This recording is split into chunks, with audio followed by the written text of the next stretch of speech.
So guys, napakasulit ng mga tools na to na nabili ko. Yan. May T-wrench set tayo. May close and open wrench. Ito T-socket wrench. Ito ratchet with socket na may extension.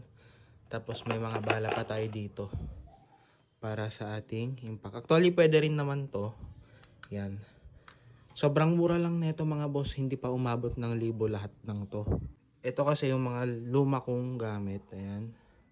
Yan. Pero actually, pwede pa tong mga to. Gusto ko lang magmukhang bago siya. Tsaka malinis tignan. Organize siya tignan. Ayan. Pati itong toolbox natin. Ito kuha ko dito. Nasa 150 lang ata to. Tapos to 200 plus. 140. Tapos nasa 190 yata to. Then ito nasa parang 350. Yan. Ito kasi may lagayin ka dito. Tapos meron pa sa loob. Ayan, madumi pa nga.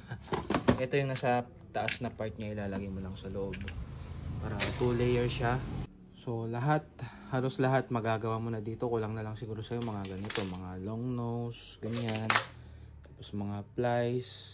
Yan mga yan. Halos lahat kaya mo nang gawin dito. Vice grip, ganyan yung mga kulang na lang siguro sa'yo. Tapos mga katala. Kung gusto nyong bumili ng gaya nito, dyan lang yan. Check nyo na.